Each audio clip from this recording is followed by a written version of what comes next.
In 1919, the United States Congress sent an amendment to the Constitution out to the states for ratification.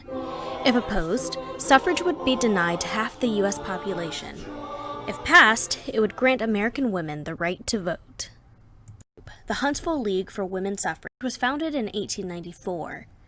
Many of the members had family ties with both state and local government, and benefited greatly from their political connections and accompanying notoriety. The first known suffragists in Alabama were Priscilla Holmes Drake and her husband James. They moved to Huntsville in 1861, and for years Priscilla was the only representative of Alabama in the National Women's Suffrage Association. Virginia Clay Clopton was arguably the most well-known Huntsville suffragist. Her first husband was a U.S. Senator when Alabama seceded from the Union, and her father-in-law was a former governor. Virginia's political connections and charming personality made her something of a celebrity in Alabama. She served as president of the Alabama Suffrage Association in 1896. Ellery Chapman Humes and Alberta Chapman Taylor were the daughters of a former Alabama governor. They arranged for national suffragist leaders Susan B. Anthony and Carrie Chapman Catt to speak to Huntsville's fledgling suffrage group. After the presentation, the Huntsville League for Women's Suffrage saw a huge surge in membership. Like other Alabama suffrage groups, the Huntsville League ceased all activity after the 1901 Alabama Constitutional Convention, when women's suffrage was denied as a state law. However, the Huntsville suffragists reorganized in 1912, vowing to fight harder. Virginia, then in her 80s, was made president of the reorganized group, although she served as more a figurehead while younger members attended state and national conventions. Ellery was also heavily involved with the organization again. However, neither she nor Virginia would live to see the ratification of the 19th Amendment. The reorganized group was called the Huntsville Equal Suffrage Association. Members spent a lot of time learning about suffrage and related current events, so when they were called to educate on the topic or challenged by anti-suffragists, they could argue their cause eloquently, with poise and in a ladylike fashion.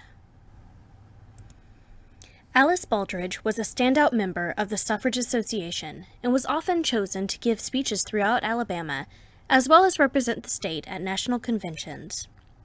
In 1916, she became the first woman to serve on the Huntsville City School Board. Her election was a big win for Huntsville's suffrage movement. Alice was also preparing for a career in law and was admitted to the bar in 1918, becoming Huntsville's first female lawyer. It is important to note that while white and black women in the South worked toward similar goals, they did so separately.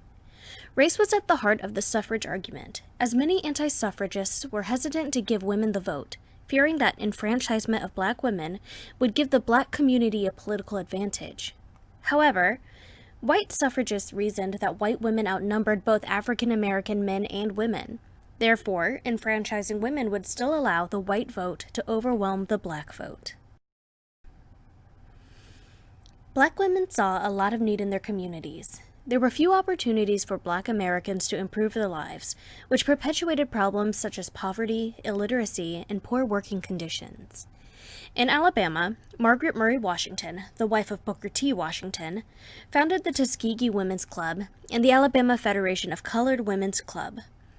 These groups worked to uplift their community in a variety of ways, by teaching classes on etiquette, housekeeping, and motherhood, organizing night classes so people working day jobs would have the opportunity to get an education, and working towards prison reform.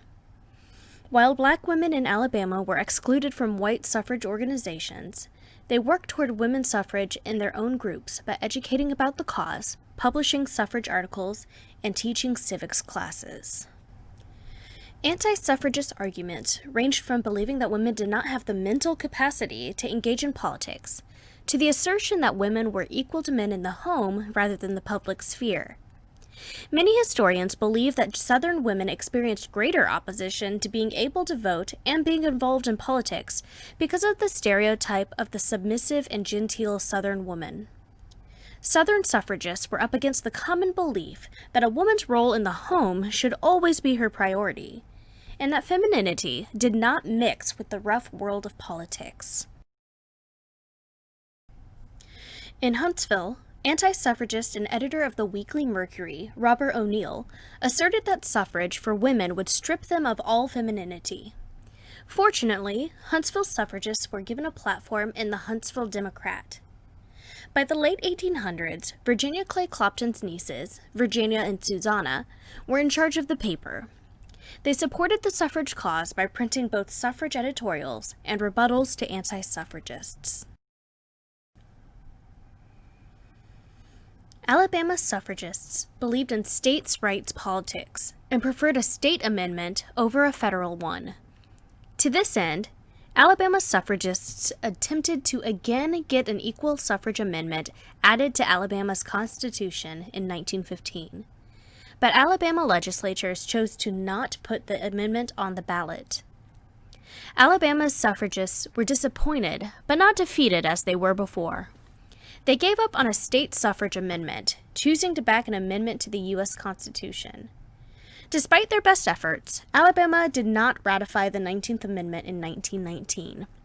However, the following year in 1920, Tennessee became the 36th state to ratify the amendment, ultimately granting all American women, including those in Alabama, the right to vote.